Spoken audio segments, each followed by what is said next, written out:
Otra vez aquí en un episodio de Inmuebles sin Filtros. Bienvenido, Juan Pablo. Buenas tardes. Buenas tardes, mi Jaime. Y tenemos un gran invitado hoy, licenciado Cristian Serna, abogado penalista.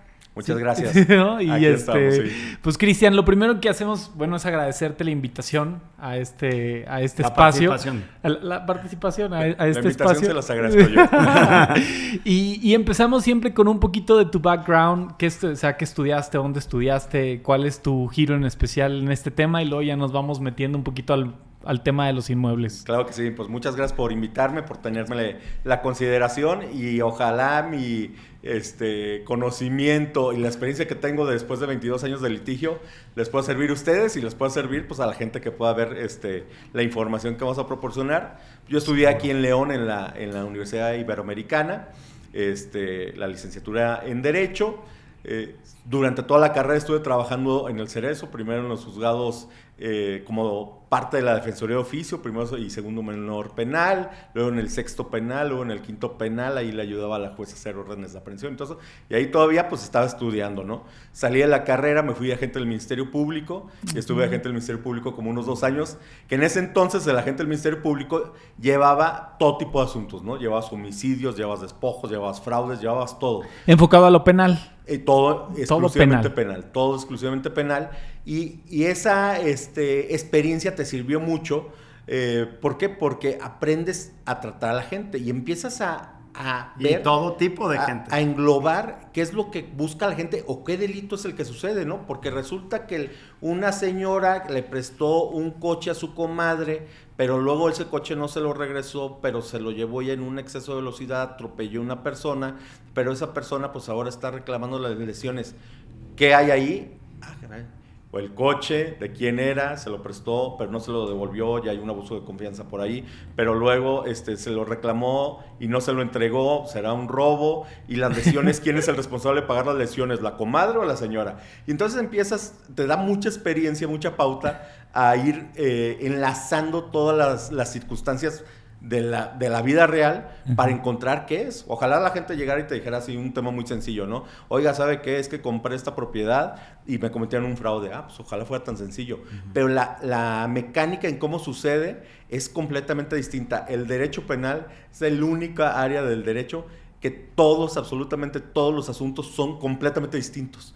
Todos se cometen en formas distintas. Pueden ser mecánicas parecidas, similares, pero ninguno es exactamente igual. Pueden ser fraudes, pueden ser abusos de confianza, puede ser un robo. Son vertientes muy similares, pero que no son iguales las circunstancias. Sí, o sea, como un tipo yo el otro día escuchaba que muchas veces en el tema cuando tú cometes un homicidio es por qué lo cometiste varía un montón, ¿no? O sea, si fue un homicidio, creo que doloso, involuntario, o sea, y al final del día murió alguien y... La ventaja, las condiciones en que sucedió, ¿no? Y entonces empiezas a entender cómo encuadrar lo que te platicaron, en qué delito cae y qué tipo de conducta puede ser. Y tú estuviste dentro, digamos, del sistema, por así decirlo. Ahí estuve yo en parte del sistema, muy agradecido, le agradezco infinitamente. Y después me fui a hacer la maestría, hice una primera maestría en España de asesoría jurídica de empresas con un subsistema en delitos financieros. Tengo 10 posgrados. Hice otra maestría aquí en la Ibero de Derecho Constitucional y Amparo, una maestría en San Diego sobre litigación oral, civil y penal. Entonces, pues estamos bien preparados, bien capacitados. Siempre actualizándote, ¿no? Actualizándonos. O sea, importantísimo actualizarte como abogado. Hay que actualizarse completamente porque esto cambia día a día. Y hoy en día, ustedes lo pueden ver en los medios, en las redes sociales, hay modificaciones a las leyes, a los criterios que utilizan los juzgadores todos los días, ¿no? Y eso aplica para todos los ámbitos de la vida de todas las personas. Sí, cosas que uno a veces como el ciudadano común de a pie, pues ni cuenta se da hasta que tiene un pedo. O sea, no sabías que eran ciertas cosas hasta que realmente ya tienes un problema y no acudiste a un abogado desde un inicio, ¿no? O sea, que eso sucede muchas veces con el ciudadano de a pie en ese sentido. Tienes que asesorarte, tienes que ir buscar siempre el profesional del área lo que estás necesitando hacer. No le puedes hacer al experto en una operación o en algo que quieras hacer. Ok, oye, y como para entrar un poquito el tema de lo que tú haces en el tema penalista, ¿qué tanto conlleva o cómo influye un tema inmobiliario en el tema penal? ¿Qué tanto te llegan estos casos o cómo es tu enfoque en este sentido de lo penal en un enfoque inmobiliario? Fíjate que podemos ver una evolución muy importante y muy marcada respecto a la evolución del tema inmobiliario en el área penal. Te puedo decir por fechas de 10 años hacia atrás, el tema del vínculo del derecho inmobiliario con el derecho penal prácticamente eran los despojos, que llegaba una persona y se metía a una casa, a un terreno que no era de la persona. Así es, una invasión. Esa era como la primera pauta del vínculo inmobiliario con el derecho penal. ¿Por qué? Porque se estás metiendo a un terreno de una persona que tiene su propietario, paga su predial, tiene que ejercer actos de dominio sobre el terreno. O sea, ¿qué quiere decir? Bueno, pues hace una carne asada, tiene un letrero, tiene cerrado, tiene enmallado. Tiene que demostrar que él tenía la posesión de ese terreno. Entonces, él tenía la posesión, llegó una persona y lo desocupaba, ¿no? Se metía literal en la noche y luego ya decía, no, pues este es mi terreno. Ese es el primer vínculo que podemos decir como antecedente histórico. Los paracaidistas. Paracaidistas y todo tipo de problemas luego familiares, ¿no? Es que ese terreno era de mi abuelita y a mí me dijo que me lo iba a dar y se mete sin escritura, sin permiso, sin absolutamente nada que lo apoye y justifique por qué se va a meter, ¿no? Entonces ese es como un primer antecedente y luego viene esta evolución del tema inmobiliario con el derecho penal. Comienzan a haber fraudes inmobiliarios. ¿Qué tipo de fraudes? El edificio que iban a construir, que vamos a vender en preventa, ¿no? Y vas a tener un mejor precio. Entonces tienes que dar un anticipo del 30% y aquí vas a firmar el contrato. Contratos que en un momento dado no estaban registrados, desarrollos que no tenían permisos, que no tenían constancias, que no tenían usos de suelo. Entonces, eso se da una modificación a la legislación aquí en Guanajuato y hacen un delito sobre el tema inmobiliario, específicamente sobre los desarrollos que no tienen permisos y de los que no tienen ningún documento para sustentar la operación que van a hacer. ¿Permisos de venta específicamente? Permisos de venta, usos de suelo, porque hay una serie de reglamentación, de permisos que debes de tener, y si tú no tienes todos los permisos previo a la venta del inmueble, es un fraude. Sí. O sea, es un fraude en el sentido de que eso está bien interesante.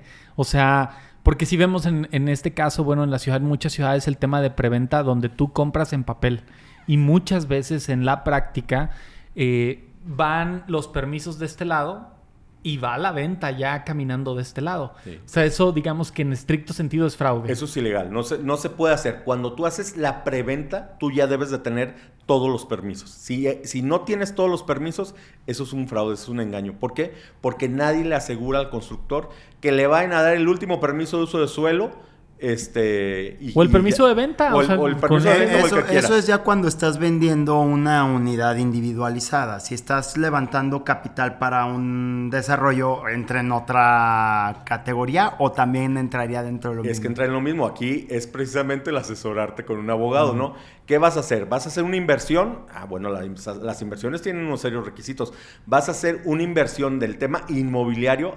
Tiene otros requisitos. Entonces, si es una inversión propia, bueno, pues tiene sus condiciones y sus variantes. Si es una inversión respecto al tema inmobiliario, debes de tener toda la certeza de la viabilidad y certeza de que ya tenga los permisos para poder vender. Si no, está mal planteado el asunto. No se puede hacer una inversión para un desarrollo inmobiliario sin tener los permisos. Sí, sin tener la certeza de que puede existir. La certeza son los permisos que te pide la propia autoridad municipal en su caso. Pero ahí es una certeza también en cierto sentido técnica, ¿no? O sea, hay una certeza técnica de que la parte administrativa municipal, por así decirlo, está completa, ¿no? Y luego viene la otra parte de que puede haber desarrollos que sí tienen todos estos permisos nombrados y que no ejecuten la obra o que no ejecuten lo que dijeron que iban a ejecutar. No junten el capital para hacerlo. Viene a ser parte de lo que estamos analizando, la evolución de los fraudes o del tema entre el derecho penal y el derecho inmobiliario, ¿no? ¿Qué viene a suceder? Vienen a ser desarrollos, ¿no? Un edificio, una obra vertical. Y entonces, bueno, ya lo ves, empiezas a construir, ya empiezan a construir, sí sacan los permisos, sí los tienen, y empiezan a recibir fondos, ¿no? Que resulta que luego puede ser que no concluyan la obra. ¿Por qué? Por la circunstancia que quiera, porque por disposición de los fondos. Y entonces aquí es donde se viene a dar otro tipo de delito, de fraude, ¿no? ¿Por qué? Porque yo te di mi dinero para que tú lo utilizaras de una manera, para que construyeras mi departamento, para que construyeras mi casa en esa privada. Y luego resulta que ya ese dinero ya no lo utilizaste para realizar esa obra, pues ahora ahí obviamente hay un fraude, ¿no? Porque ahí también, al igual que en los homicidios, como platicamos ahorita, hay fraudes intencionales y hay fraudes no intencionales. Yo he visto algunos desarrollos, lo hemos platicado mucho Jaime y yo aquí, que tal vez la voluntad estaba, tal vez las ganas de hacer un proyecto padre, la decencia, ¿no? Pero en esencia, pero desde el principio decías, ay, ¿cómo le van a hacer con el precio? Bueno, fue tal vez una ignorancia o falta de asesoramiento de precios y demás para que se logre y termine en un proyecto no logrado y con mucha gente afectada. Sí. Hay otros casos que no serán mencionados por nombre que claramente traen un poquito más de dolo. Sí. Aquí aplica lo mismo que en los homicidios de fue intencional y no intencional a la hora de ser castigados, digamos. Aquí, bueno, depende la forma de participación, ¿no? Porque aquí la participación en un fraude inmobiliario, bueno, puede venir desde los directores, puede venir desde el personal de ventas, puede venir de los socios. O sea, aquí en México se dio una modificación al Código Penal hace ya más de 10 años que se llama la responsabilidad penal de las personas morales. No quiere decir que metas al osito Bimbo a la cárcel. Uh-huh. Más bien hay sanciones. Estoy poniendo, pues la empresa es muy decente.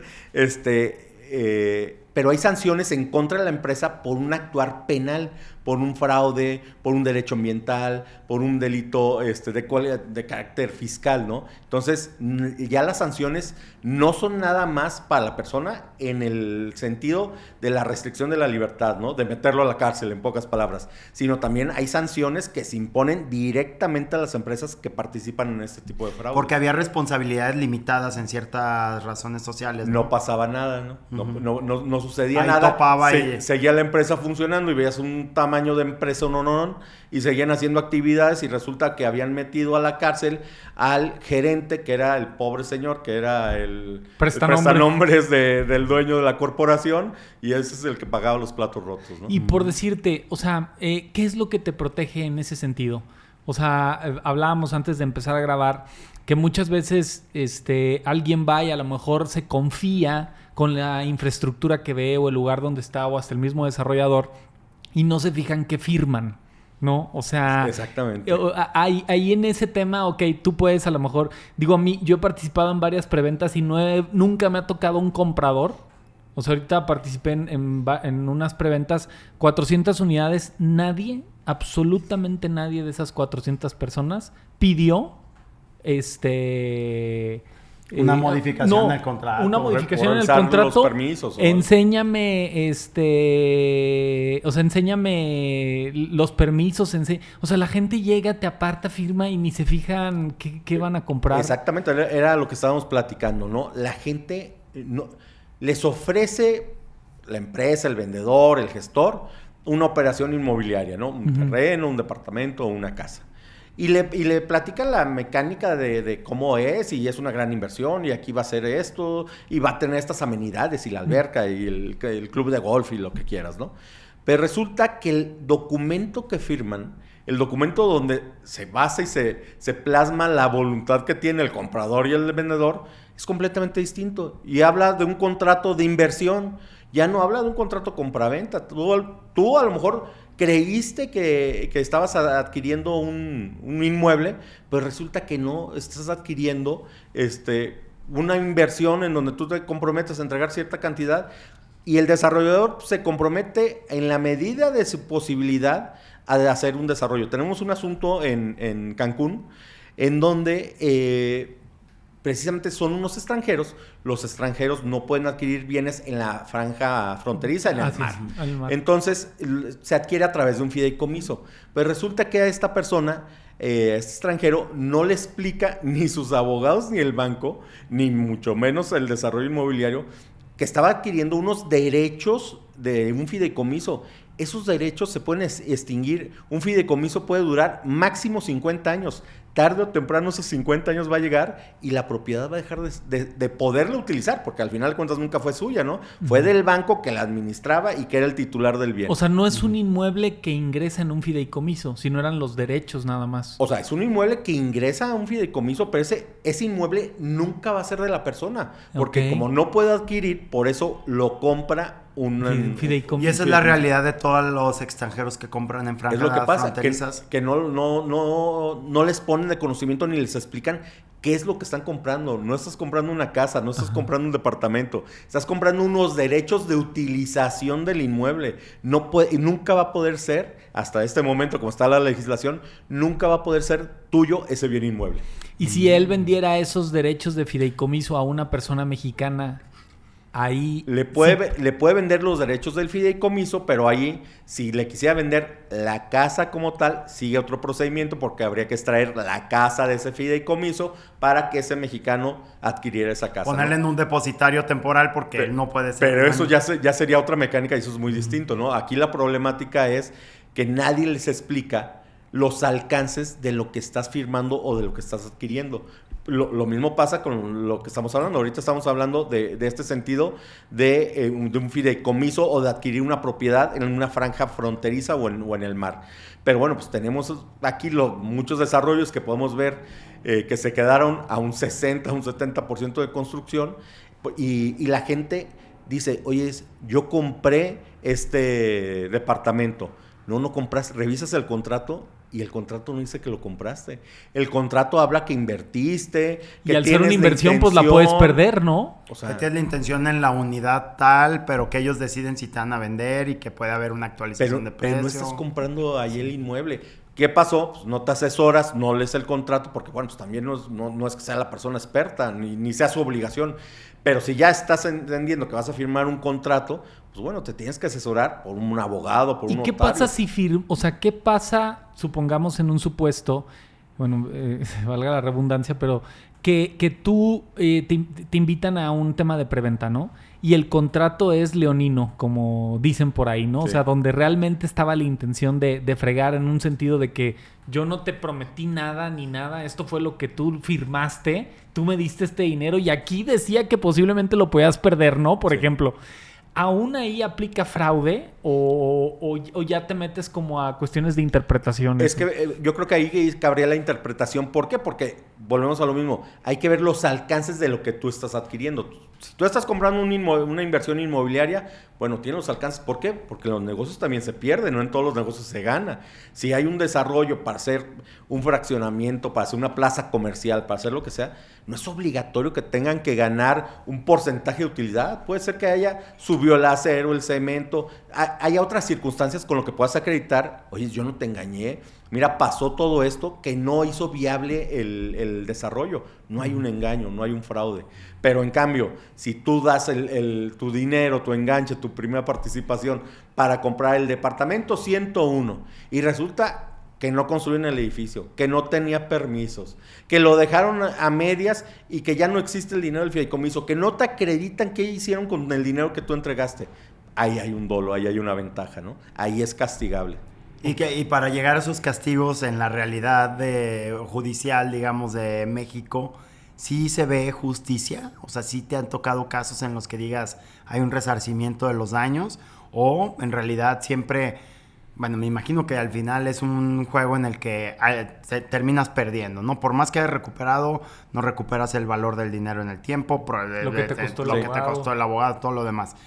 ¿Pero es fácil llegar a ganar este tipo de casos o son complejos? Son complejos, ¿por qué? Porque tienes que acreditar. Hoy en día la justicia en México es a través de la oralidad, ¿no? En el caso penal pues son juicios orales, ¿no? Entonces se entendería que son procedimientos que son más beneficiosos o más rápidos, ¿no? El tema es que, bueno, pues luego te encuentras con una cuestión de agencias del Ministerio Público saturadas, juzgados sobresaturados. Entonces, bueno, vienen cuestiones administrativas más allá del alcance jurídico. De que se da el delito, se da. Hay que estar muy al pendientes porque hay una situación. No te dejes engañar nada más porque te den la cara o te contesten el correo, te contesten el teléfono, te digan, sí, no, espérame, claro que lo vamos a hacer. ¿Por qué? Porque hay un término, hay una prescripción. Y si tú antes de ese término, que en Guanajuato es de 2 años, no presentas la denuncia, si lo presentaste a los 2 años, 1 mes, sabes que el fraude que te hicieron, por lo menos penalmente, ya no va a proceder. En 2 años prescriben los fraudes. En 2 años prescriben los delitos que se convierte en algo mercantil o qué es. Se convierte en algo mercantil, tendrás que irte por la vía mercantil para demandar pues, la devolución de tu dinero, ¿no? Pero ya no es sancionable la cuestión personal del engaño, del dolo que te plantearon, porque eso es un engaño. Ahí tienes que castigar a la persona es a la que tienen que meter a la cárcel. Y que ahí es donde haces más presión para poder recuperar. O sea, cuando está en juego la libertad de alguien, por ejemplo, ¿no? Haces más presión, pero te voy a decir una cosa. Vámonos al espíritu real del derecho penal, es castigar la conducta de la persona. Ahí una persona te hizo un fraude, te engañó, pues amerita que esté restringido de su libertad, que esté en la cárcel. No es lo mismo una denuncia que una demanda, ¿no? Un castigo, no es lo mismo una denuncia una demanda, ¿no? ¿Por qué? Porque pues, el que le quitas una bodega, un terreno, una camioneta al que te hizo un fraude, pues bueno, va a volver a ser otro fraude. Pero el que tú lo puedes meter a la cárcel, que se le sancione con una privación de su libertad, eso es el fondo del derecho penal. Ese debe ser el objetivo que se debe perseguir a todos los defraudadores que están haciendo ese tipo de acciones. Claro. Está bien interesante esa parte porque, como bien lo mencionaba Juan Pablo, muchos de los desarrollos que vemos, por decirte, en pandemia sucedió que iniciaron con todo una idea y con un buen estudio y con buenas cosas y todo. Llega pandemia, suben los materiales, hay una contracción en la venta y todo, y se truenan y llegan a incurrir pues en este tema penal sin haberlo querido, ¿no? O sea, sin haberlo pero pensado. Fíjate, es que es distinto lo que estás comentando. Ahí se da otra circunstancia, ¿no? Resulta que hay factores externos a tu voluntad que te hacen incumplir tu desarrollo, tu proyecto. Bueno, eso lo puedes acreditar. Si así sucedió, lo puedes acreditar y ahí demuestras que no hay un dolo, no hay una ventaja. Contrario a lo que te digo, tú das un anticipo y resulta que en esa, lo llevaron a construir a Baja California. Que en esa preventa no hay nada, ¿no? No pusieron ni los cimientos, no pusieron nada. Oye, resulta que de esas preventas que diste y de ese dinero que se recaudó, que fueron 10 pesos, resulta que se puede acreditar con un peritaje que ahí no hay invertidos más que 2 pesos. Evidentemente los otros 8 pesos se los llevó esta persona defraudadora, ¿no? Entonces ahí son circunstancias distintas, ¿eh? Okay. Oye, y por ejemplo, ahorita como entrando también en este tema, hablando, bueno, ahorita entramos en lo de las preventas. ¿Qué pasa con el tema de las suplantaciones de identidad, por ejemplo? O sea, ahí también, digamos, es un fraude en el sentido... ¿quién pues si alguien te suplanta, se daba mucho que rentabas la casa, pedías una copia certificada, a lo mejor falsificabas INES, identificaciones o algo. Sí. Ahí también, eso es un fraude, ¿no? Que te están cometiendo a ti, sí. Que también va incluido ahí el comprador, el notario, o ahí, ¿cómo funciona el tema penal en ese sentido? Bueno, podemos ver hoy en día una suplantación de personalidad pues muy extensa, muy profesional, que decirlo de alguna manera. ¿Por qué? Porque ya tienen un avance respecto a acceso a INES, que no es que sea precisamente falsa, es una INE original, pero no es de la persona que corresponde, ¿no? Uh-huh. Copias certificadas de unas escrituras. Entonces, ya hay una mecánica de suplantación de personalidad impresionante que podemos ver hoy en día. Hoy en día también esas ventajas de esos controles te ayudan a tener mucha más solidez. ¿Qué es lo que sucede? Lo tienes que revisar todo ahora con mayor detenimiento, ¿no? Que el CURP de la persona corresponda, que la identidad. Ya si está vendiendo una persona a través de un apoderado, no es que obligatoriamente si lo compras un inmueble a través de un apoderado vaya a ser un fraude, ¿no? Uh-huh. Pero bueno, te da un foco rojo para analizar todavía más, porque tienes que analizar la identidad de la persona que sustenta como apoderado y la identidad de la persona que otorgó el poder. Así es. Que esté debidamente registrado. Que esté registrado. ¿Ante qué notario? Mira, lo acabas de comentar. ¿Qué notario hizo el acto? Hay notarios muy profesionales y muy conocidos y reconocidos en la ciudad y en el estado. Y hay otros tantos notarios que podemos ver y hay consecuencias en donde les han retirado el fiat. ¿Por qué? Por una serie de anomalías. Sí, ¿Por claro. qué? Porque no revisaban, nadie pensando bien por descuidos. Por descuido o por qué motivo, la personalidad de la persona. ¿Y qué sucedía? Que una persona que iba y compraba una casa, debe haber muchos factores, mira. la gente también no debe perder de vista, por ejemplo, vas a comprar una casa que vale 10 millones de pesos y la casa te la están vendiendo en 6 millones de pesos.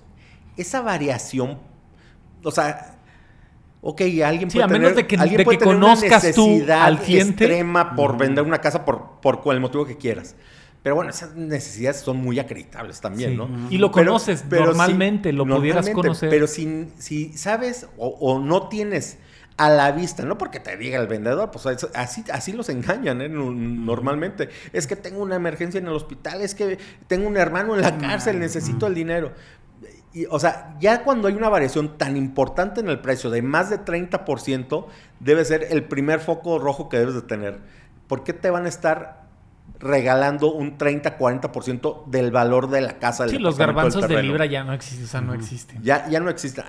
Vuelvo a lo mismo. Puede ser que haya una circunstancia en particular que digas, bueno, puede ser que por esto haya una circunstancia que tenga una necesidad premiante de venderla. Pero bueno, ya ese primer tema, ya desde ahí es raro. Segundo punto. Oye, ¿lo está haciendo directamente el vendedor? O sea, ¿la persona que tiene la escritura a su nombre es el que te está vendiendo o lo está haciendo a través de un apoderado? Oye, lo está haciendo a través de un apoderado y resulta que es un poder del 2023 y en ese entonces la señora, porque son casos reales lo que estoy comentando en este momento, la señora tenía 96 años. Ay, o sea... Sí. Ya es otro punto más. O sea, son criterios que hay que estar tomando en cuenta para ver la emisión. Luego muchas veces son hasta de otras ciudades o de otros estados para perder esa trazabilidad un poquito, ¿no? Fíjate que sí, completamente de acuerdo, pero fíjate que ya los notarios, los colegios de notarios se han puesto de acuerdo y se han dado la facilidad de entre ellos mismos notarios, literal, comunicarse y decirle, oye, tú hiciste este poder, oye, tú hiciste esta escritura. Bueno, es que la señora estaba muy mal. Es que no me trajo la INE. O, ¿sabes qué? Nunca se paró esta persona aquí. Bueno, sí, claro, ya sabes. Pero es lo que te digo, tienes que ir entrando a ver detenidamente cada uno de los puntos. Y entonces esta suplantación, hoy en día aquí en León, está, bueno, impresionante la cantidad de inmuebles que se han vendido las operaciones con suplantación. ¿Y qué sucede? Que el comprador pierde el dinero. Sí. ¿Por qué? Porque ¿a quién se lo reclama la devolución? Ok, tiene identificado que le compró a Juanito el inmueble, ¿no? Pero resulta que el Juanito real, propietario de la casa, nunca la vendió. Él no recibió el dinero. Recibió el dinero el Juanito ficticio, el Juanito suplantado. En una cuenta a su nombre, pero no hecha por él. A una cuenta de Juanito que no era él. No, yo me pasó un caso de un cliente que tenía un terreno en Gran Jardín que les hicieron suplantación de identidad y lo vendieron y tardó 4 años en darse cuenta, porque él vivía en Estados Unidos. Lo vendieron, todo. Sí. Bueno, creo que hasta estaban construyendo la casa cuando él se dio cuenta y todo. Sí. Pero tardó 4 años en darse cuenta. Pero fíjate, ahí por lo menos ese Juanito, ese propietario de la casa, él sí puede mandar la nulidad de la escritura y recuperar su inmueble. Sí. No es que el propietario real de la casa pues ya lo perdió. No, pues, precisamente ese es el tema. Él puede demandar la nulidad de esa escritura de compraventa, porque no es vuelvo a lo mismo, tampoco es que sea una compraventa ficticia, porque la compraventa sí se hizo. Ajá. Más bien la identidad de la persona que se ostentó como vendedor es el que suplantaron, es el que es ficticio. Y el afectado fue el que supuestamente compró, ¿no? El afectado es el que compró, no supuestamente. Ese compró y pagó. Pero imagínate el conflicto que genera de cajón, porque oye, como que yo ya pagué por esto, pero es mío. Yo nunca firmé. Quien firmó fue yo a firmar, no, si era otra persona. Fíjate, les voy a decir un punto muy interesante que hemos visto en los asuntos de suplantación que hemos tenido en este momento en trámite en el despacho. Aquí viene un tema muy, muy interesante. Oye, pues el comprador pagó traslación de dominio, o sea, el municipio recibió un dinero por ese cambio de propietario. ¿Ese dinero qué va a pasar? ¿Por qué? Porque la operación al final de cuentas pues se cancela. Pues el comprador, ese dinero, eso... lo debería de recuperar también. Lo debería de recuperar o debería haber un mecanismo legal en donde también existe una obligación por parte de la autoridad de decir, para convalidar, oye, ¿es cierto que Juanito vendió ese terreno? hay que tener certeza en todos los actos, ¿no? Uh-huh. Entonces esto se va convirtiendo en un área que debe haber mayor control y mayor especialidad, pues para tener seguridad para todos. Todos estamos en riesgo, todos los que tengan una propiedad están en riesgo que aparezca una persona haciéndose pasar por ti para quererla vender, para quererla rentar. Yo tuve un amigo que compró un terreno aquí en León. Ya se cuenta que él compró el lote 144, al lado estaba la 146 y no sé cómo se equivocó y construyó la casa en el 146. Ajá. Pero él era dueño del 144, ¿no? Entonces construye la casa con permisos y todo, ¿eh? Sí. O sea, no tengo idea cómo sucedió eso. La construye y cuando la va a vender se da cuenta que no era acá. Entonces va y habla de buena onda con el dueño del terreno al lado y le dice, oye, güey, pues está esto, ya chequé que hay un tema muy fácil de cómo hacer el cambio y todo. Sí. Mi cuate ya tenía la casa sola y vivía en México. Y el del terreno no fue y se metió a la casa, güey. O sea, como ya tenía construido los ladrillos. Gracias por tus ladrillos. Y se fue y se metió a la casa y fue un show. O sea, lo ganó. Sí. Pero fue un show, Pero ¿cómo lo ganó? Al final no recuerdo cómo lo ganó, pero lo ganó. Fíjate que eso es derecho civil. Eso, el Código Civil establece que si tú construyes en un terreno que no es tuyo, se queda en beneficio del titular, del dueño del terreno, esas mejoras, ¿eh? Digo, habría que ver las circunstancias que fue lo que sucedió, ¿no? Sí. Si a lo mejor... No sé si lo ganó, negoció o algo. No sabemos si hubo una situación administrativa donde a lo mejor sí hubiera habido un error por parte del ayuntamiento o algo así, ¿no? Bueno, puede suceder, ¿no?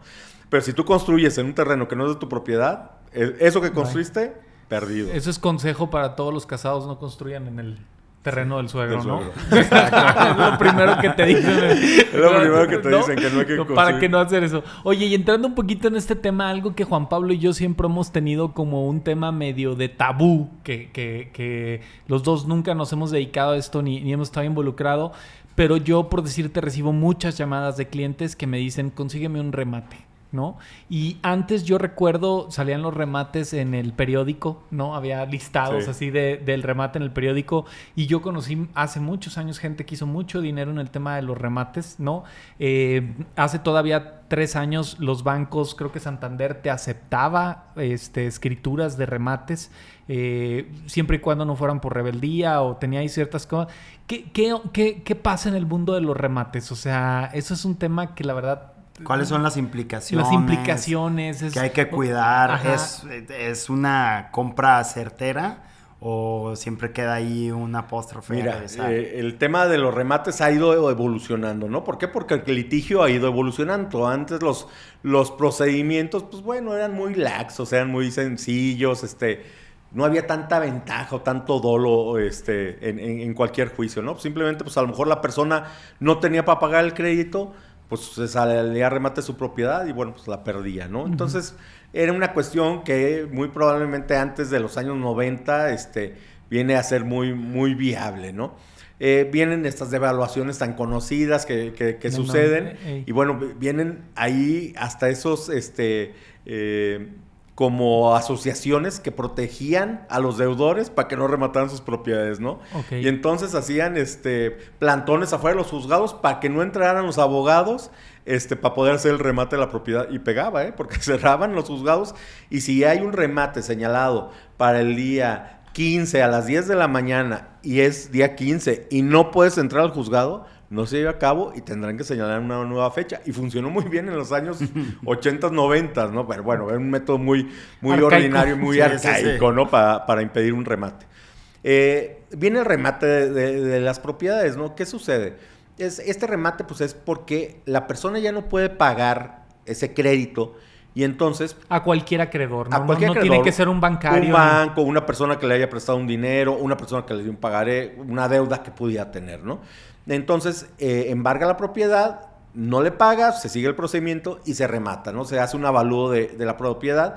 ¿Qué es lo interesante o qué es lo jugoso en un remate? Que la propiedad de entrada pues, es 30% abajo del precio. Uh-huh. Entonces, la propiedad... ¿Ese es un mecanismo que establece el banco? Así viene en la ley, así lo contempla la ley. Okay. Así lo contempla la ley. Entonces, bueno, ya tiene un descuento ese precio, ¿no? Uh-huh. Entonces, sale en ese precio de remate y hay diferentes postores, ¿no? Puede haber ¿Esas son las famosas almonedas? Sí, a las almonedas, exactamente. Ok. Las almonedas que son propiamente el remate o es la junta en donde están, bueno, pueden estar varias personas y ahí hay una puja. Pueden estar ahí todos presentes, pueden haber 1, 2, 5 gentes y decir, bueno, yo ofrezco 1,100,000, 1,200,000 y pueden ir pujando e ir subiendo esa postura hasta adjudicarse, quedarte con la propiedad, ¿no? Entonces, ese es el remate. Lo interesante es ese descuento inicial que te dan. Ajá. ¿Qué es lo que sucede después con estos remates? Hoy en día hay un criterio que salió de la Suprema Corte en donde establece la protección de los derechos humanos es la máxima del derecho, más el derecho hoy en día, el derecho constitucional en México. ¿Qué es lo que se busca? Pues proteger tus derechos, que nadie te haya visto la cara propiamente, ¿no? Entonces resulta que en esa protección de esos derechos humanos, un remate que tú tenías en una propiedad, en un juicio que te siguieron, pues no te emplazaron, no te notificaron bien, o no se desahogaron las pruebas correctamente, o tú nunca te enteraste de ese juicio y pues ya luego ya nomás te dijeron que se había rematado. Ya nomás fueron a sacarte y de tu nunca casa. te notificaron. ¿Por qué? Porque pues, así lo hicieron, Por lo hicieron omisión, mal, por sí. omisión o por una trampa, por lo que quieras, ¿no? Pero no lo hicieron, no te enteraste, ¿no? ¿Y qué sucedía antes? Pues ya perdiste tu casa, tu bodega, tu terreno y se acabó, ¿no? Hoy en día puedes ejercer un mecanismo de acción que es a través de una demanda de amparo, donde puedes demandar el ejercicio de esos derechos, decir, oye, espérame, a mí nadie me notificó, ni que me iban a rematar mi propiedad, ni que estaba demandado, ni que había un juicio en contra mía. Por lo tanto, pues eso va para atrás y esas demandas de amparo hoy en día están procediendo y esos procedimientos van para atrás y el que se adjudicó, el que compró la propiedad, tendrá que regresar la propiedad y la persona al que le entregó el dinero, si es un banco, si es un particular, tendrá la obligación de resarcirle el Tampoco dinero. le van a regresar el traslado de dominio. Tampoco le van a dar... Eso es algo bien curioso que a mí siempre me ha impactado. A lo mejor ahí voy a tener un poquito de desvío del tema, que me ha impactado mucho en la ley de que aunque el delito se haya cometido o la falta haya sido comprobable que se cometió, tal el caso de un adeudo de un acreedor Un que exigió, incumplimiento de crédito. que puedas desestimar, por así decirlo, una resolución por no haber hecho bien el proceso, ¿no? O sea, que eso está dentro de la ley en ese sentido. O sea, aunque el delito se haya cometido, o sea, aunque esta persona sí tenía la deuda, sí se llevó a cabo el remate, sí todo, si no hicieron bien el proceso, es como si no fuera culpable, ¿no? Pero mira, es que estamos hablando de dos cosas distintas, ¿eh? Eso que estás diciendo, estamos hablando del derecho civil, ¿no? Ok. Te voy a poner un ejemplo similar, el mismo ejemplo en derecho penal. En el derecho penal, ¿qué sucede? Llegas, sales ahí de tu casa, una persona que medio traviesa, ve ahí un automóvil deportivo precioso, y con la puerta abierta, con las llaves, y dice, mi oportunidad, si siempre lo quise utilizar, y se sube al coche y se da una vuelta y se va a Centromax, regresa y todo, lo utiliza, da 2 días y luego va y lo deja en la esquina, el coche otra vez con las llaves y todo, ya se lo robó, el coche ya lo robó, ya cometió la conducta, ya hay una responsabilidad penal, y aunque lo resarza, ya cometió el delito. Aunque no haya una denuncia. No, tiene que haber una denuncia, tiene que haber una denuncia. Que recordemos que todas las personas que tenemos conocimiento de un delito tenemos la obligación de denunciarlo. Luego podemos ver esas notas periodísticas que dicen, es que nadie presentó la denuncia. Oye, si un policía tenía conocimiento de esos hechos, si tu autoridad que estás diciendo, pues es que nadie presentó una denuncia, ya tenías conocimiento, tenías la obligación de iniciar un procedimiento penal, porque ya tienes conocimiento, es una obligación que tenemos todos los ciudadanos. Aunque no seas el afectado. Aunque no seas el afectado. Okay. Tienes la obligación de poner el conocimiento de una autoridad, cualquier delito que tú hayas tenido conocimiento. Como la regla del buen samaritano de Jerry Seinfeld, ¿no? Sí. Oye, Cristian, y en el caso de esto de los remates, ¿qué tanto tiempo después los puedes echar para atrás? O sea, esto puede pasar 20 años después, 30 años después. Muchos traslados de dominio posteriores. Mira, hay un principio que son los 10 años, que es la máxima de la prescripción que se tiene estipulada, ¿no? Pero tendríamos que ver las condiciones para poder establecer en qué momento y bajo qué circunstancias se dio esa violación a tu debido proceso. Porque también debemos de tener conocimiento que hay diversas acciones en el campo de vista mexicano que son imprescriptibles, ¿no? Por ejemplo, los derechos de los niños o de las niñas, de los adolescentes, esos no prescriben nunca. No prescriben nunca, entonces puedes seguir adelante. Un caso de hoy en día, salió la Suprema Corte la semana pasada a emitir un caso famoso donde Sasha, la cantante, presenta una denuncia en contra de quien era su manager en ese momento y dice, a mí, él me violó de chiquita.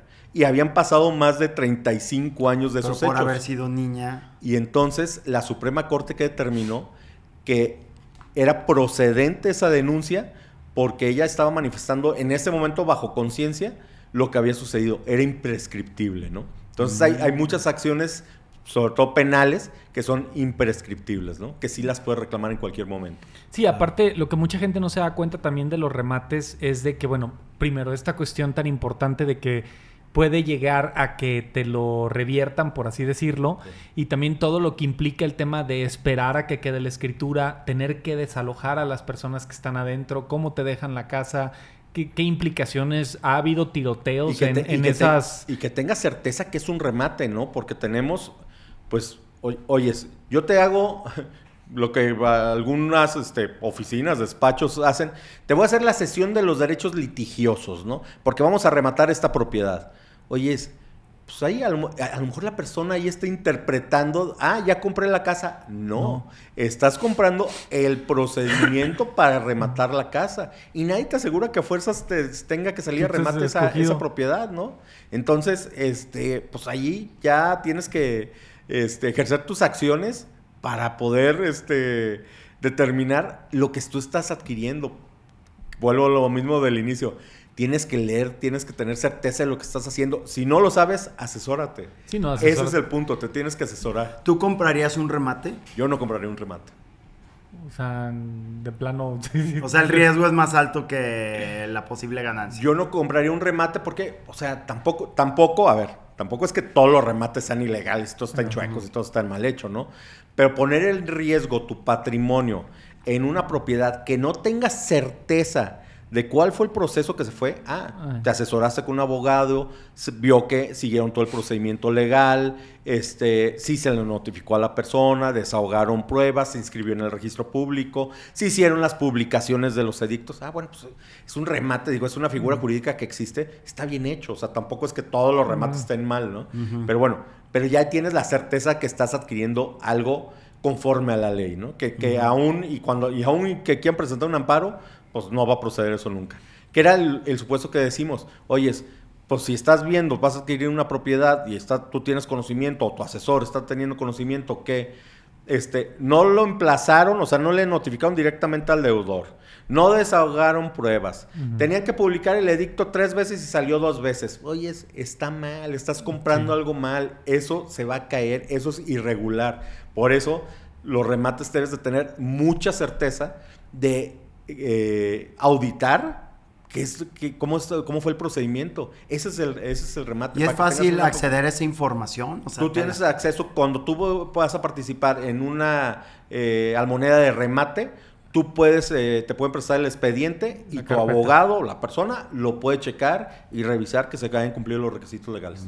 Sí, no, está interesante. Oye, y otra cosa que lo hablábamos también creo que al inicio, que a mí me ha parecido bien interesante es por una situación que conocí a un cliente que así le pasó. Cuando tú te invaden un terreno,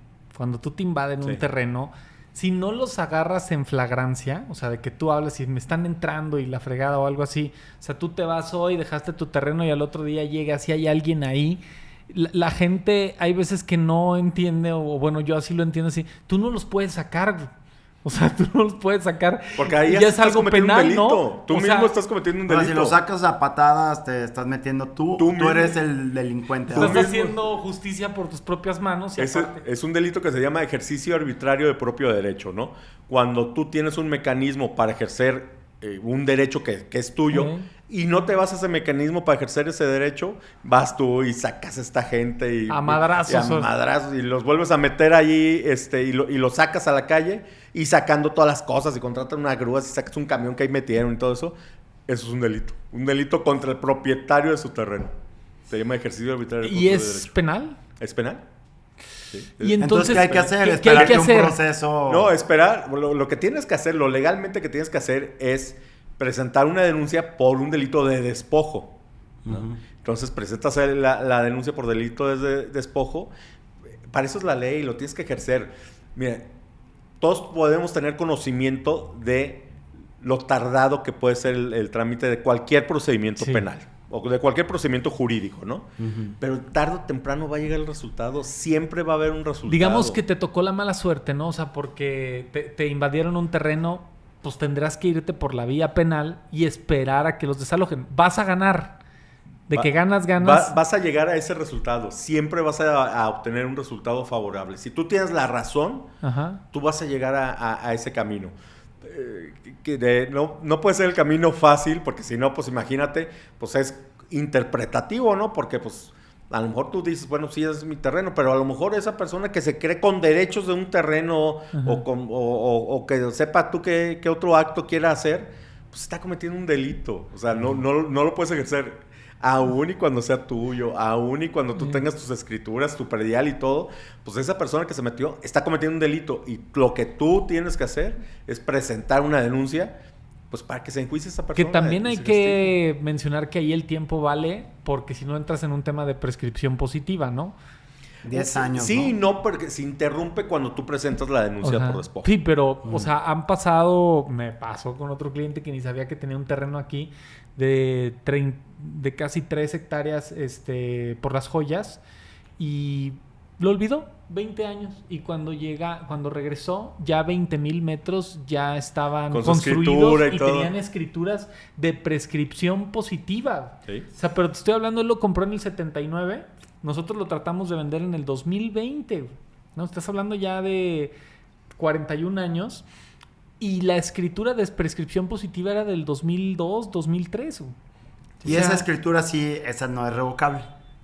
Bueno, también es revocable. Hay un principio jurídico que es primero en tiempo, primero en derecho, ¿no? Si tú tienes tu escritura que es anterior a esa escritura, pues tu escritura es completamente válida, ¿no? Si tú tienes la escritura. Pero pues resulta que luego mucha gente, volvemos a lo mismo, a las prácticas anteriores, ¿no? Hacían un contrato de compraventa, ¿no? O literal, ¿no? Le vendían al compadre el terreno y casi que atrás le ponían una leyenda de cedo los derechos de este terreno. Como una factura endosada. Como una factura endosada. No es legal, no es válido. Eso no te da derecho a nada, ¿no? Uh-huh. Y si viene una persona... Hay 3 formas de la prescripción, ¿no? Una es cuando tienes un justo título y lo ocupas de buena fe. Otra prescripción es cuando tienes... un justo título y lo ocupas de mala fe. Y la última opción, que pasan 20 años, es cuando no tienes ni justo título y lo ocupas de mala fe. Tal cual viste ese terreno, te metiste y ahí estás. Te van a dar una escritura. Pero si hay una escritura, pasados los 20 años, pero si hay una escritura anterior a esa escritura, a ese acto, tu escritura no tiene ninguna validez. Que ahí hay un punto que veo luego muchos memes en internet que hablan y dicen, pues sí, te entraron un poquito al tema del arrendamiento. Es que ya tengo 15 años rentando la casa, entonces ya me la puedo quedar, ¿no? Bueno, esa creencia la gente, o sea, lo dan por hecho, claro. No, o sea, lo dan por hecho en ese tema. O sea, que en ese sentido de arrendamientos... que digo, ahorita también quisiera hablar un poquito de la extinción de dominio, pero en ese tema de arrendamientos es... ¿qué riesgos, a lo mejor para no adentrarnos solo en uno, o sea, pasando un poquito, ahorita hablamos de compra-ventas, ¿qué riesgos penales existen en los arrendamientos? En los arrendamientos, bueno, se vienen a dar una serie de cosas muy interesantes hoy en día, ¿no?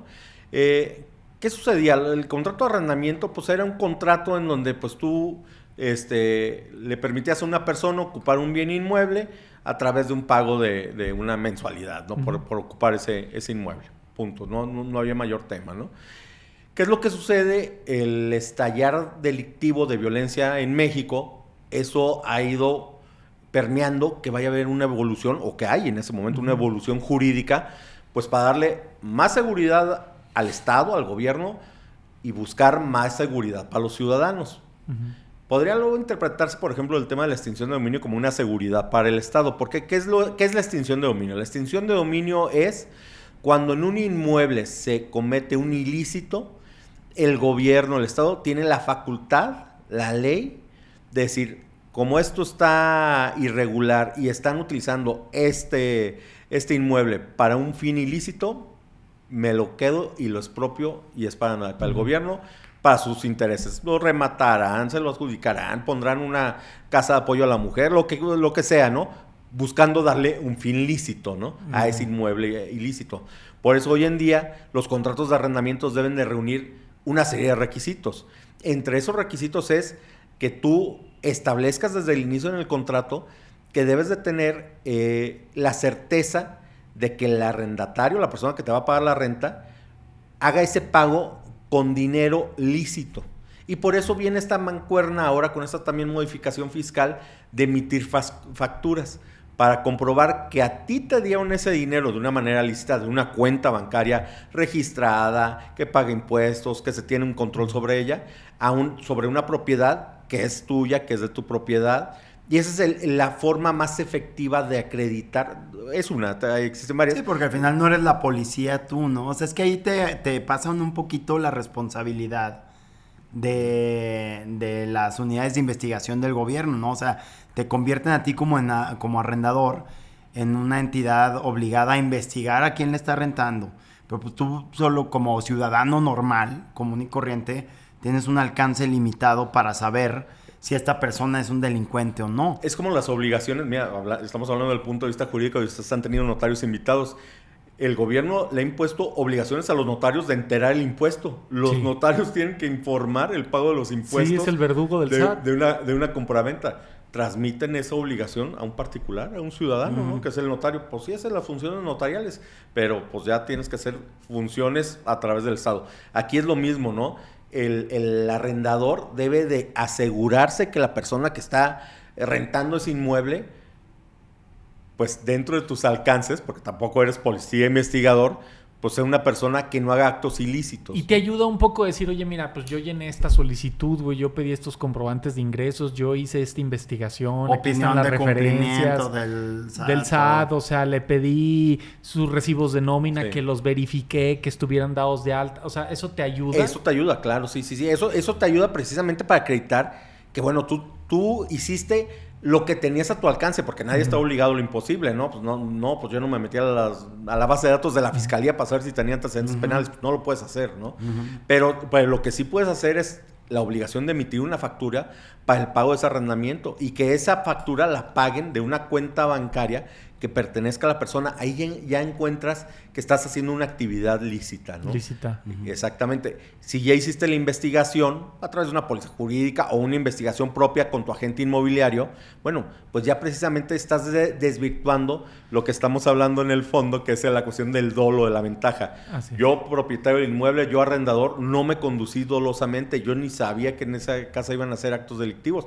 ¿Por qué? Porque hiciste investigación, porque me dieron los datos del aval, porque me dio su constancia de situación fiscal, me dio su carta del trabajo donde se desempeñaba actualmente. Entonces tienes una serie de mecanismos que tú puedes acreditar que hiciste una investigación y que tienes un sustento y que la circunstancia de la persona, de lo que haya realizado en la casa, pues también está fuera de tu alcance, ¿no? Aquí hay unos casos de casas que cayeron bajo este supuesto porque las rentaban una célula supuestamente de hackers o algo así, y pasas por afuera de ellas y todavía están los módulos de policía todo lo demás. Porque yo he escuchado de clientes que han perdido su casa con extinción de la extinción, pero la recuperan rápidamente, y aquí esto ya lleva 5 o 6 años. Yo creo que hasta más de 6 años.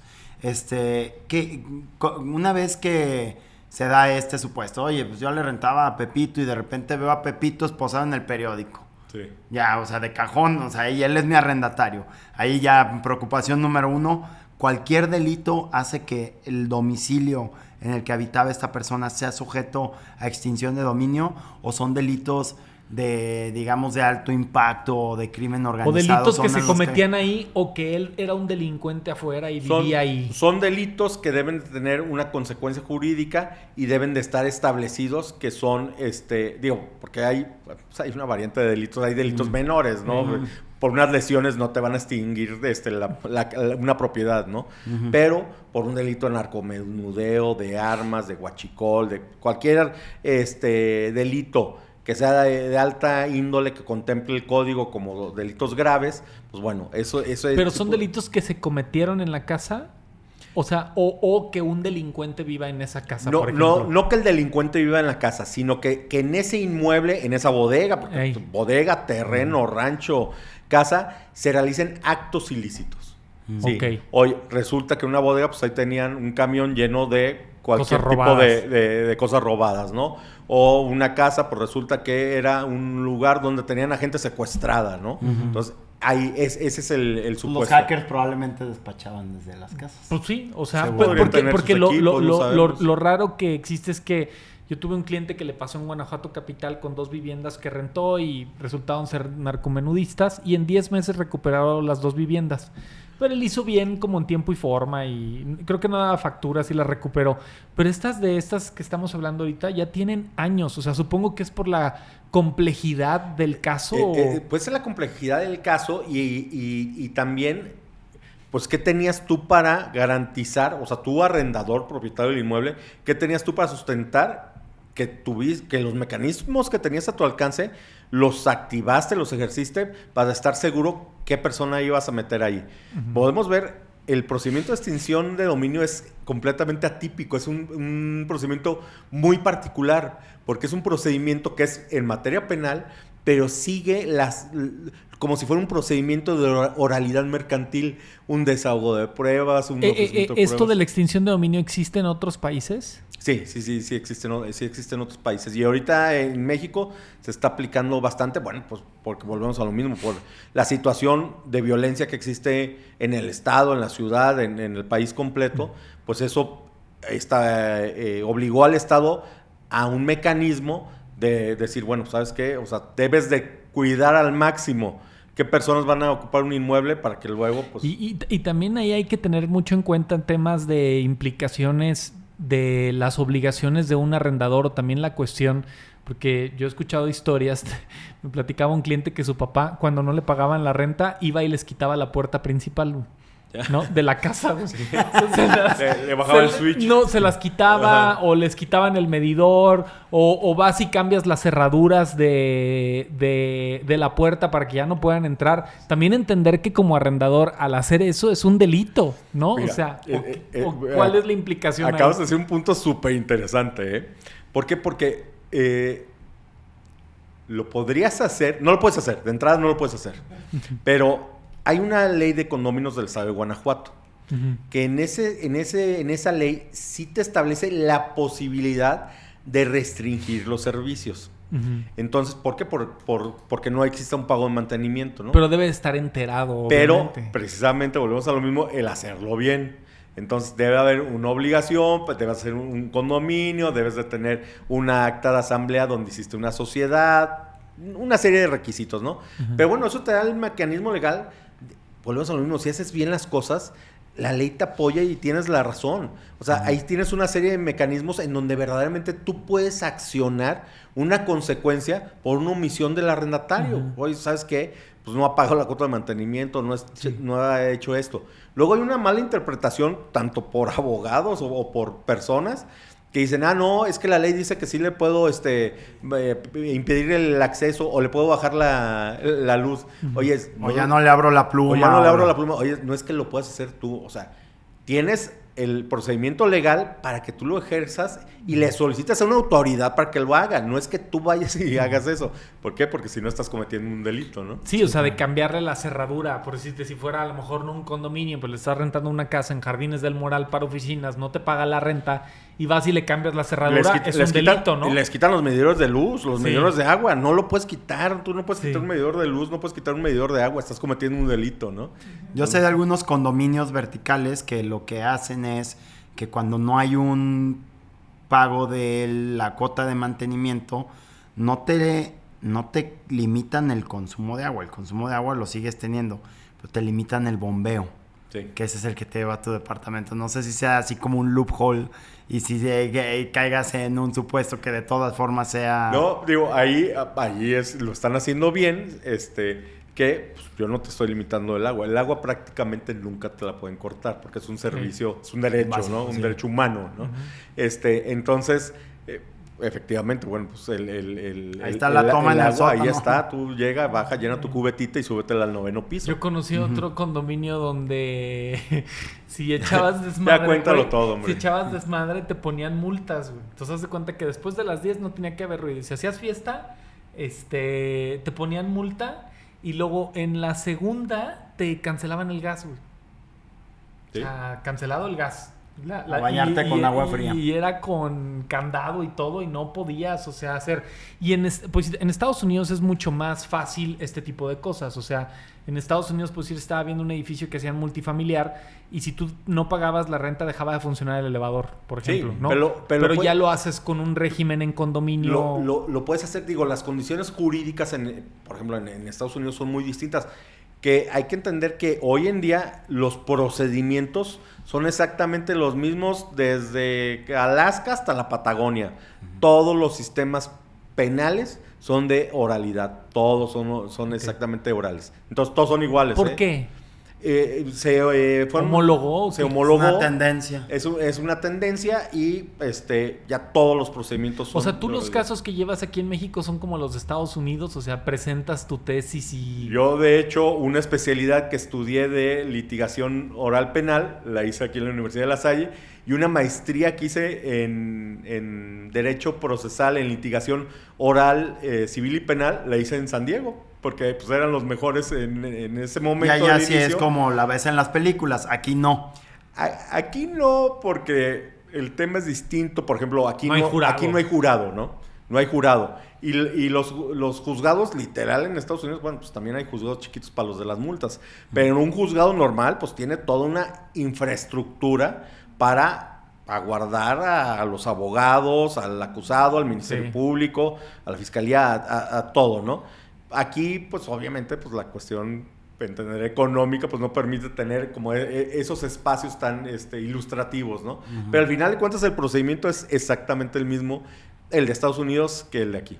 Y presentas tu caso y dices, yo creo que mi cliente, y así tal cual. Tal cual, es exactamente igual. Sí, nomás que en Estados Unidos, pues sacar a alguien que no te pague la renta es muy fácil. Sí. O sea, también el caso es, pues si aquí en México, tú compras, por decirte, hablando de coches, tú compras un coche a crédito y no te lo pueden quitar. Y en Estados Unidos el repo van y te la llevas. O sea... Eso lleva a un tema que es interesante. O sea, la ley protege mucho a los arrendatarios, ¿correcto? O sea, está más balanceada a favor del arrendatario.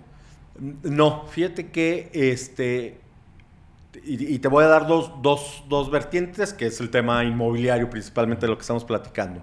Los temas de arrendamiento y los temas, por ejemplo, hipotecarios, ¿no? En Guanajuato en específico y prácticamente en todas las legislaciones de los estados en México, cada estado tiene su procedimiento, se modificaron las leyes y se recortaron al máximo los periodos probatorios, los periodos de alegato, los periodos de trámite del juicio se recortaron al máximo. Entonces, esos juicios de arrendamiento que veías y que pasaban de 5 años... Sí, que pateaban el balón. Hoy en día en Guanajuato, por lo menos, no se pueden llevar. Un juicio de arrendamiento te va a llevar, por lo menos esa primera etapa, pues a lo mejor unos 4 o 5 meses. La apelación son otros 2 meses y por lo que tarde el amparo, ¿no? O sea, son juicios que a lo mejor en un año, que antes eran juicios normales que tardaban 5 o 6 años, hoy en día máximo en la última instancia se podrá llevar un año. Okay. Viendo el procedimiento real, no hay una protección ni mayor ni menor para ninguna de las dos partes, ni para el arrendador, que es el propietario, ni para el arrendatario, que es la persona que ocupa el inmueble. Pero podemos ver que pues viene a haber diferencias de criterios actualmente y vienen estas modificaciones de la elección del Poder Judicial y podemos ver unos nuevos jueces que entrarán la mayoría ahora en septiembre y se va a ventilar mucho el tema de derechos humanos o los derechos en pro de la persona. Entonces habrá que estar muy al pendiente de cómo va a suceder esa nueva impartición de justicia, ¿no? Porque no queremos que sea así inequitativo y vaya a beneficiar más al arrendatario. Es que no pudo pagar la renta, pues vamos a ayudarlo. Sí, como lo que estaban porque había hasta un rumor o una iniciativa de que si ocupabas una casa te iban a ayudar a formalizar y cómo y si yo soy el propietario. Sí, no, pues no, o sea, eso es importante, no está sucediendo en este momento, no creo que llegue a suceder. Sería anticonstitucional, ¿no? Sería inconstitucional, pero bueno, habría que ver porque pues, vamos a tener, por lo menos en México, una nueva Suprema Corte integrada por otros muy distintos ministros de la Suprema Corte que pudieran entender o interpretar la ley como una mayor protección, por decirlo de alguna manera, para el deudor, ¿no? Actualmente no lo hay, la ley no lo permite, o sea, no hay ni un beneficio ni una ventaja para ninguno de los dos. Pero bueno, sí hay que estar muy al pendiente de qué es lo que pueda suceder con estos nuevos criterios o estos nuevos jueces. ¿Es ley federal ahí o ahí aplican las leyes estatales? Son leyes estatales para el procedimiento de arrendamiento, que correspondan aquí en el estado, son inmuebles y deben de seguir la ley local. Para el tema hipotecario también es una ley que se contempla en un código local y aquí se puede ejercer completamente sin ningún problema. Okay. Eso está bien interesante porque, o sea, en el día a día, uno no, a veces muchos en el día a día, en los compradores y todo, por decir, conozco unos casos de gente que compró varios terrenos, o sea, de estos terrenos como irregulares, ¿no? Que te los venden a pagos semanales, sí, por ejemplo, ¿no? Que no tienes idea el mercadazo que existe, sí, para ese producto, ¿eh? Para ese producto, que supongo que si ya estamos hablando de eso, ese sí es fraude tras fraude tras fraude, ¿no? O sea, sí, porque son tierras hasta ejidales donde tú estás vendiendo. Conocí otro proyecto también donde estaban vendiendo, hicieron una asociación y te vendían como acciones que eran como si fuera un terreno. O sea, los derechos de formar parte de eso, pero o sea, no todo el terreno entró a una asociación. Y entonces a ti te vendían como una acción, como si fuera el club campestre, sí, un club, haz de cuenta un club que te venden una acción para permitir ahí. Entonces ellos te venden una acción que digamos que mide lo de un lote o tiene el valor de un lote y tú lo puedes usar, construir y todo. Te señalan ahí. Pero no es... Pero lo que se busca ahí, la estrategia jurídica mal intencionada y mal aplicada y mal desarrollada de esos defraudadores que venden ese tipo de inmuebles o de fraccionamientos, es que lo que dicen es, bueno, pues si aquí hay 300 socios, que son 300 gentes que compraron ese pedacito de terreno, pues es muy difícil que la autoridad persiga 300 personas que son de escasos recursos limitados, porque esté buscando la intención de comprar un pedazo de terreno, ¿no? Sí. De hecho, hay muchas políticas en el estado en donde se han regularizado ese tipo de terrenos, ¿no? Sí nacieron mal de una manera irregular, sí, pero fue la única manera, uno, por el mismo paso del tiempo, dos, porque no había una afectación directa a un propietario. Entonces el gobierno... No hay un denunciante. No hay un denunciante, verdaderamente puedes expropiar y otorgarle esos terrenos, esas fracciones, pero bueno, eso lleva un trámite, ¿no? No puedes comprar un pedazo de tierra por una acción o sin una escritura, ¿no?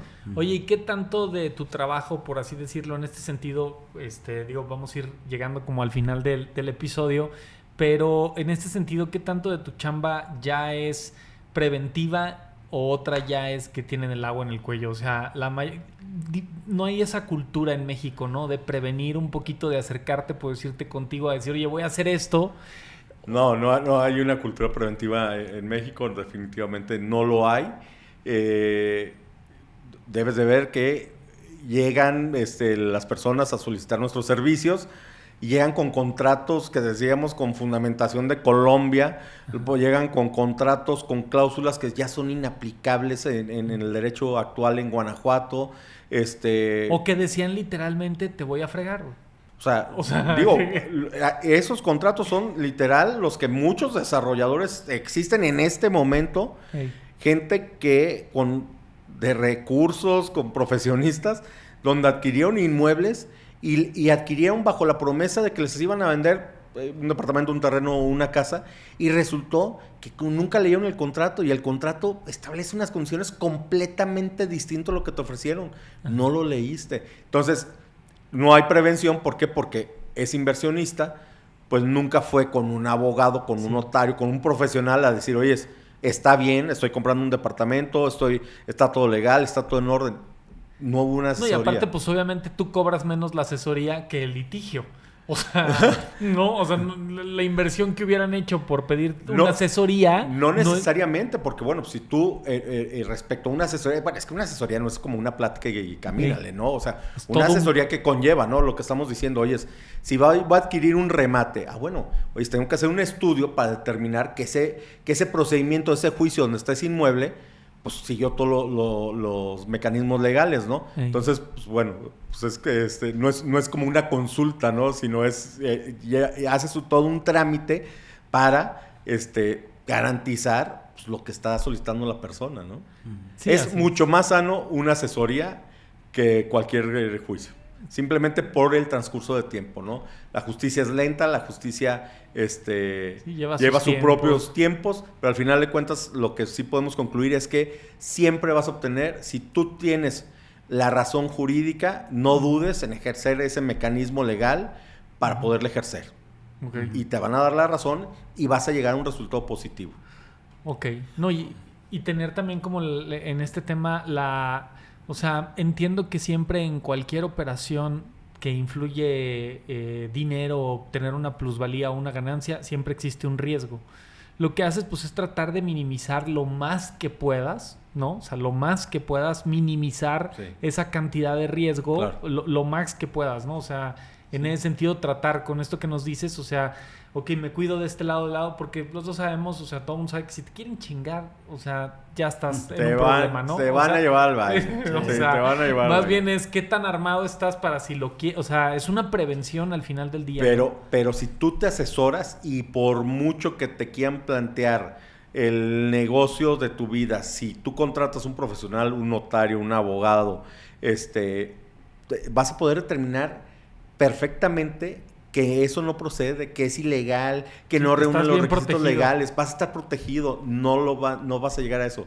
De perder un gasto de unos honorarios, que lo que quieras que pueda representar, a perder la cantidad total de la inversión que te están poniendo sobre la mesa, es incomparable, Claro. O sea, pues debes de actuar y contratar a un profesional, ¿no? Eso es como ir al doctor, bueno, pues ir al doctor... ¿Ya te revisó, ya te analizó, ya te dio la medicina, ya te curaste? No.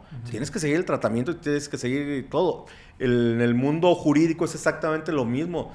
Tienes que darle oportunidad a tu abogado que lea, que revise los papeles, que lo dictamine, para que tengas toda la certeza de que esa operación que vas a hacer en esa compraventa de ese terreno, de ese departamento, es completamente válida. Si no, directo vas a ir a perder tu dinero. Sí, claro. Sí, está interesante. Cristian, y ahí en el despacho de ustedes, errando un poquito, que hacen todo tipo de asesoría legal, penal, civil, mercantil, ¿cuáles son sus especialidades? Nuestro despacho es especialista en litigación. Nosotros iniciamos como un despacho especialista en materia penal y amparo. Esos es los elementos, las áreas del derecho más fuertes que tenemos. Pero bueno, pues tengo 9 especialistas ahí en el despacho que podemos prestar servicios en materia familiar, en derecho civil, en derecho mercantil, en diferentes áreas de derecho. Vemos muchos contratos, vemos muchas asambleas, fideicomisos. Y entonces, pues bueno, eso nos da posibilidad de analizarlo en conjunto, porque un contrato no es que sea un tema mercantil, un contrato tiene una arista penal. ¿Por qué? Porque sí, claro. Si tú no revisaste las cuestiones de la responsabilidad de lo que estás haciendo, pues puedes estar cometiendo un delito. Ajá. Si tú no analizaste tus obligaciones de pago, condiciones, de intereses, puede ser que estés en un interés que sea ilegal. Si tú no revisas tus condiciones civiles que sean lo que tú estás proponiendo apegado a la ley civil, que estás cometiendo un delito. Entonces nosotros en conjunto revisamos los asuntos y podemos determinar la mejor seguridad para nuestros clientes. Sí, desde un enfoque multidisciplinario. Completamente, sí. Y eso, pues bueno, nos crea una diferencia, y en particular nosotros, bueno, pues tenemos muy arraigado el tema penal, y entonces eso es lo primero que revisamos, la responsabilidad que puedas tener tú como persona y liberarte, que tú no tengas ningún alcance y no caigas en ninguna responsabilidad. Claro. No, pues está súper interesante este tema. La verdad es que, o sea, interactúo mucho yo con contratos, ¿no? Porque pues, es parte de lo que hacemos. Día a día. Pero ya los ves como algo estándar, y en realidad, pues tal vez con un poco de suerte nunca hemos caído en una situación complicada, pero te pones a pensar que mucho puede ser Sí, suerte, así ¿no? es, sí, Sí, o no, sea, bueno, ¿quién necesita un abogado cuando las cosas están bien? Exacto. Sí, hay operaciones, hay cosas que tú sabes que pueden ser más especializadas. Tú lo sabes perfectamente cuando haces una operación o estás haciendo una negociación, tú sabes qué tanto alcance puede tener, ¿no? Entonces, ese alcance es el riesgo en donde tú debes de ponderar, de decir, necesito estar asesorado porque no lo sé, porque no entiendo hasta dónde voy o no entiendo cuál va a ser el resultado de todo esto. Para eso te tienes que asesorar y tener la oportunidad de buscar un abogado. Sí, claro. Perfecto. Cristian, pues ¿dónde te pueden encontrar? ¿Tienes página web, internet? Pues nosotros tenemos nuestra página de internet que es cernaabogados.com. Tenemos nuestras redes sociales, igual con el mismo nombre, Cerna y Abogados, en Instagram, en Facebook. Y ahí pueden encontrar nuestro domicilio, nuestro teléfono. Y pues estamos a la orden para cualquier asesoría o cualquier tema que ya tengas en camino. Con todo gusto podemos asesorarte y representar tus intereses. Perfecto. Pues muchísimas gracias. No, hombre, gracias a tu ustedes tiempo por y tomarme en esta plática. cuenta y por invitarme. Gracias. Gracias. Ay, güey.